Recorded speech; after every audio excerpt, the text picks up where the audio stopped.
People we should avoid as friends, a Jungian perspective. Chapter 1.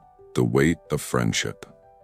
The afternoon sun filtered through the cafe window, casting a warm glow over the wooden table where she sat, a cup of tea cooling in her hands. Her mind wandered, tracing the threads of her life, moments of joy, heartbreak, and the people who had shaped her journey. Some friends had lifted her spirits, their laughter like a melody that carried her through dark days. Others, though, left a heavier mark, conversations that drained her, moments that left her questioning her worth. As she sipped her tea, a question lingered. Why do some friendships feel like anchors, pulling me down instead of lifting me up? This question resonates deeply in the context of Carl Jung's psychology, which views relationships as mirrors of the psyche, reflecting both our light and our shadows. Jung, the visionary Swiss psychologist, believed that every interaction, especially with friends, engages the unconscious, activating archetypes, complexes, and the process of individuation, the journey toward becoming a whole, authentic self. In his words, everything that irritates us about others can lead us to an understanding of ourselves. Through this lens, friendships are not just social bonds, but opportunities for self-discovery, revealing the parts of our psyche we embrace and those we repress. Yet, not all friendships foster growth.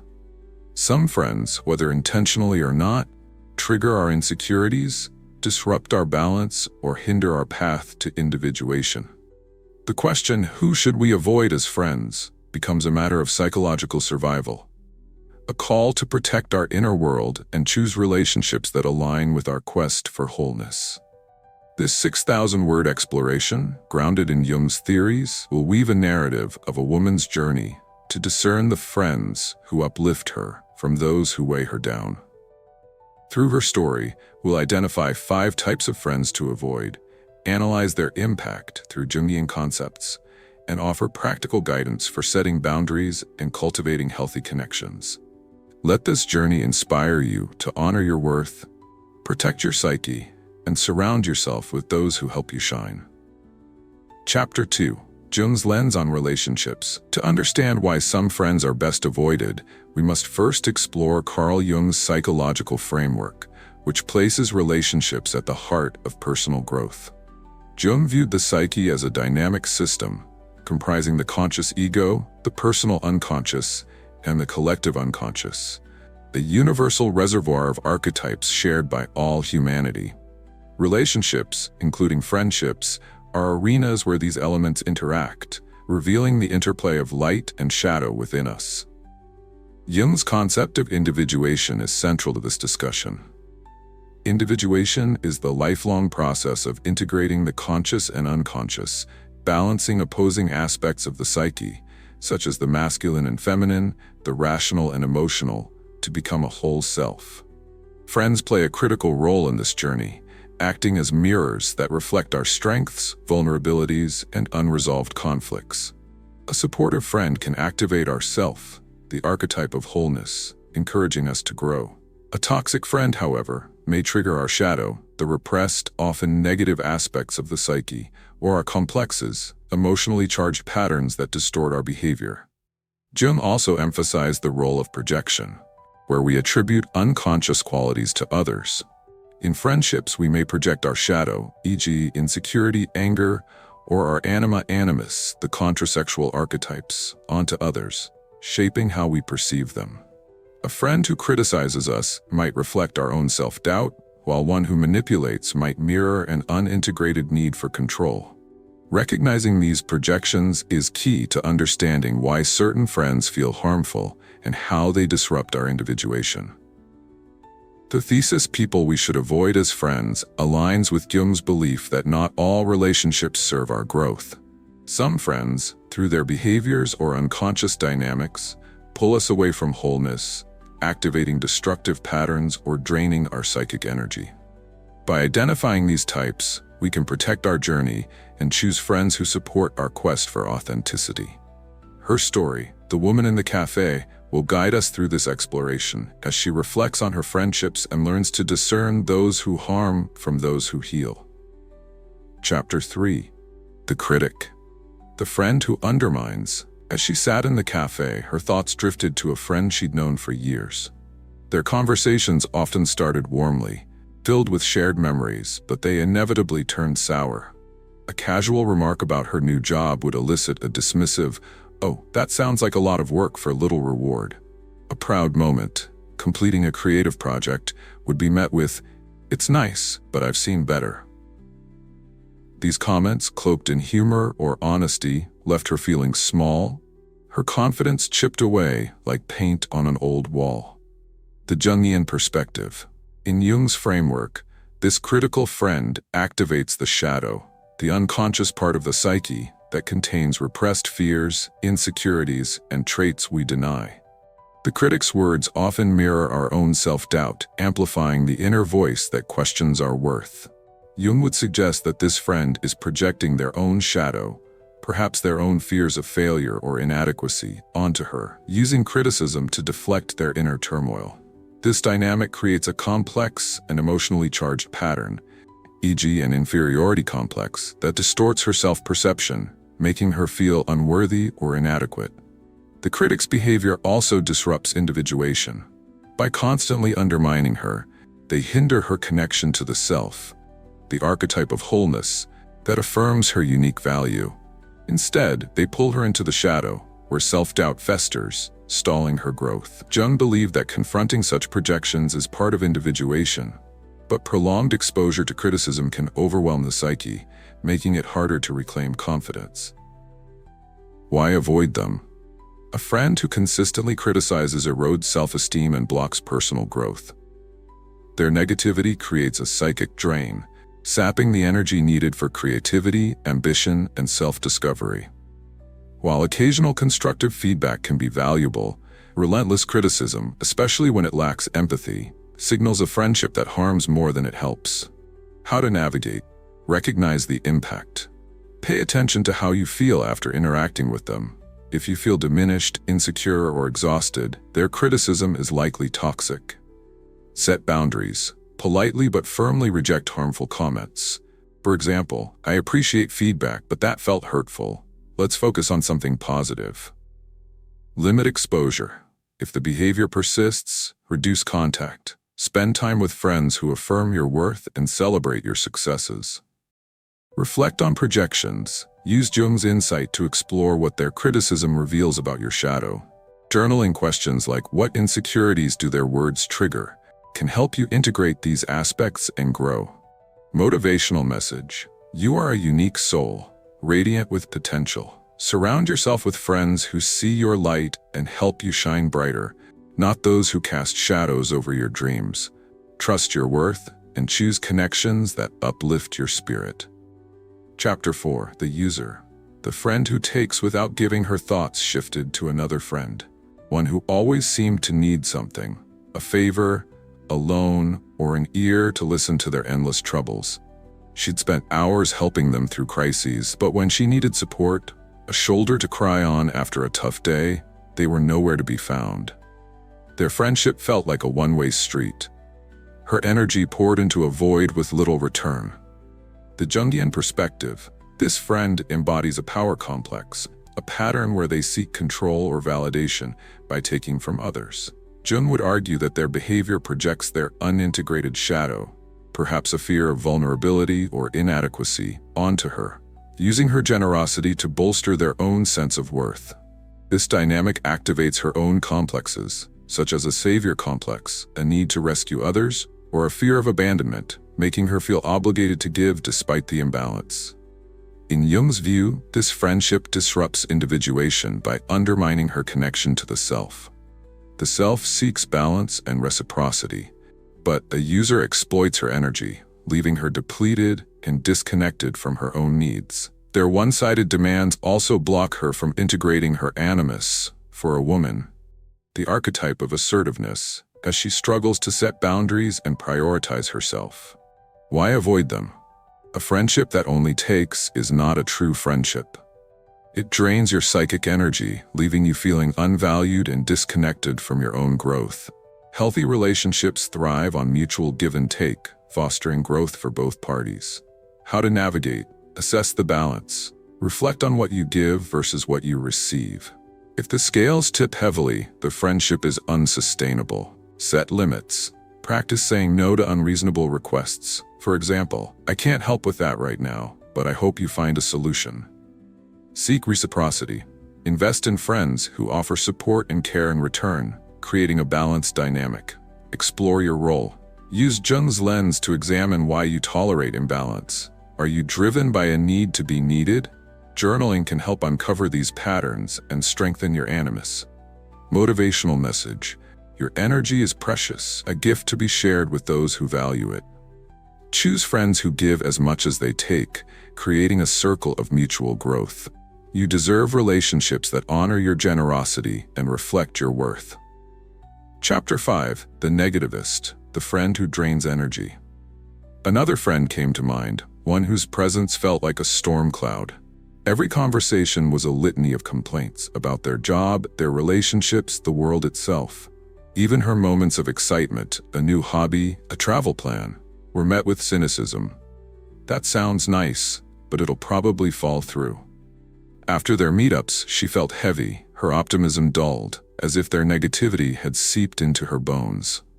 The Jungian perspective, Jung would view this friend as projecting an unintegrated shadow, where their unresolved fears, anger, or despair manifest as chronic negativity. Their complaints are not just about external circumstances, but a reflection of their inner turmoil, which they externalize onto others. This dynamic can activate her own shadow, stirring feelings of doubt or hopelessness that hinder her individuation. It may also trigger a depressive complex, where she internalizes their negativity, losing touch with herself and its capacity for joy. Jung believed that the psyche thrives on balance, and prolonged exposure to negativity disrupts this harmony. The negativist's energy pulls her away from the creative, life-affirming aspects of her psyche, making it harder to pursue her goals or maintain a positive outlook. Their influence can also block her connection to the Animus, as their cynicism stifles the inspiration and assertiveness needed for growth.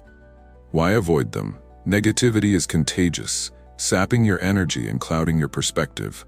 A friend who constantly dwells on the negative can derail your motivation, making it harder to pursue your dreams or maintain emotional balance.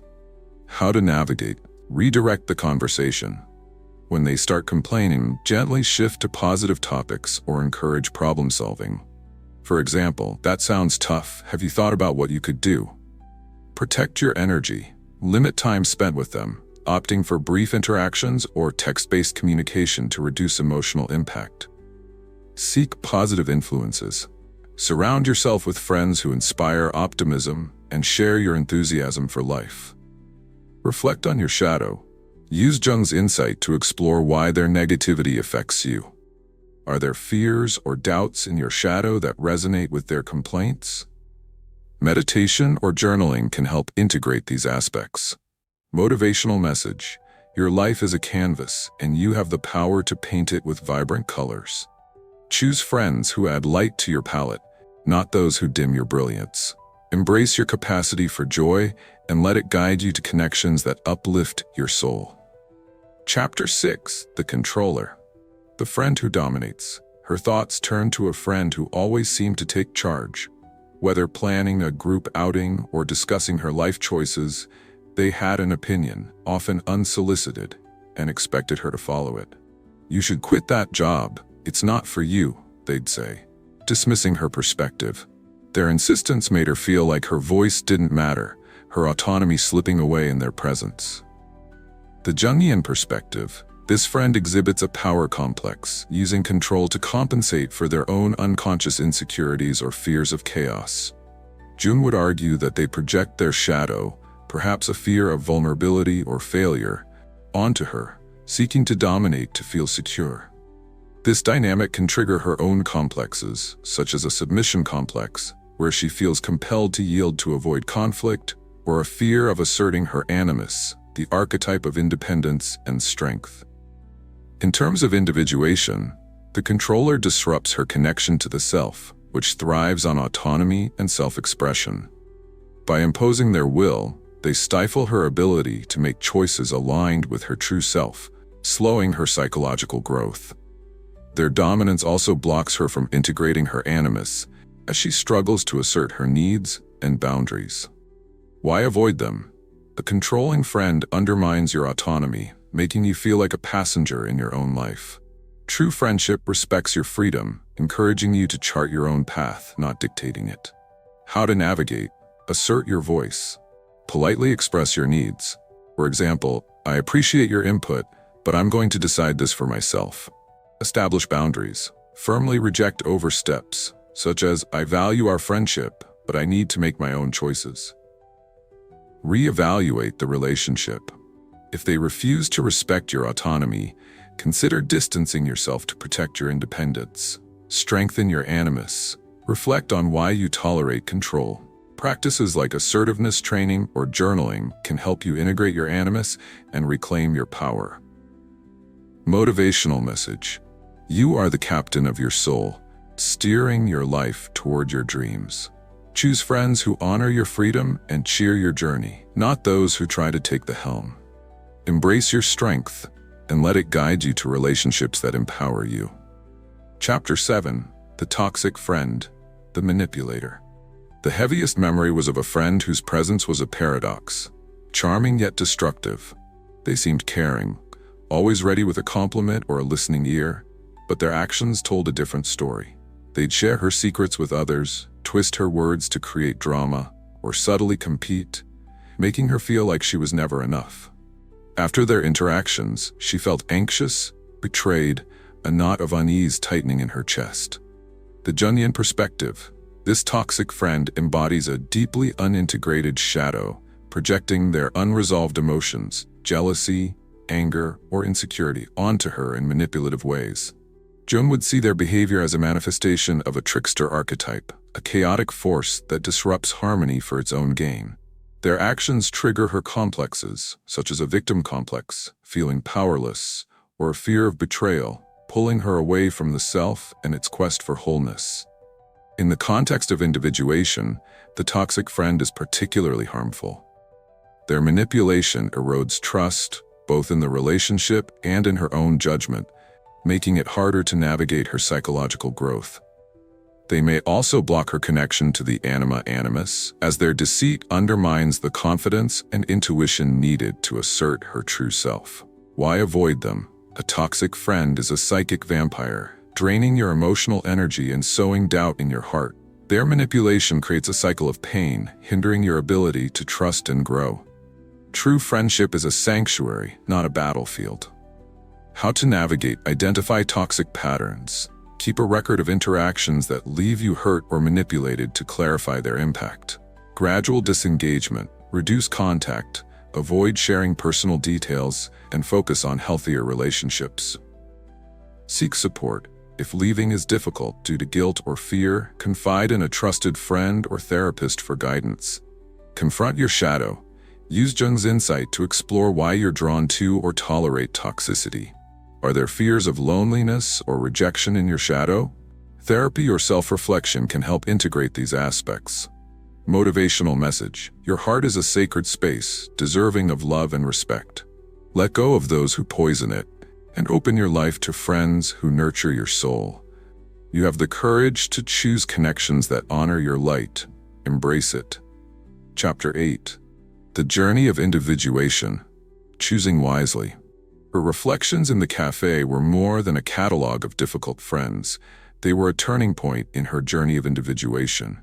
Jung taught that every relationship is a mirror, reflecting the conscious and unconscious aspects of the psyche.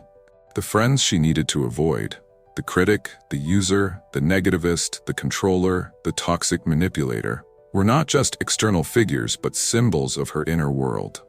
Their behaviors triggered her shadow, her complexes, and her fears, challenging her to confront and integrate these aspects. Individuation, for Jung, is not about isolating oneself, but about choosing relationships that align with the self. By recognizing the friends who harm her, she was learning to set boundaries, assert her animus, and protect her psychic energy. This process was painful but empowering, a step toward becoming a whole, authentic self. Each decision to distance herself from a toxic friend was a declaration of self-worth, a commitment to her growth. Jung's concept of synchronicity also played a role. The moments when she felt drained or hurt were not random.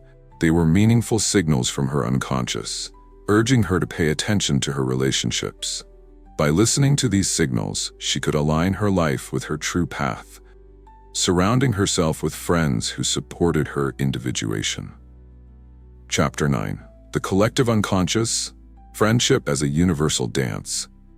Jung's idea of the collective unconscious adds a universal dimension to her journey. Friendships are not just personal but archetypal, echoing patterns that have shaped human connection for millennia. The critic, the user, the toxic manipulator. These are not just individuals, but manifestations of archetypes like the trickster, the tyrant, or the shadow. Her struggle to choose wisely is part of a timeless human story, reflected in myths, literature, and cultural narratives. This perspective elevates her choices to a cosmic level. By avoiding harmful friends, she is participating in the universal quest for balance, aligning her personal journey with the collective wisdom of humanity. Her decisions are not just about her, but about honoring the archetypes of connection, trust, and growth that reside in the collective unconscious.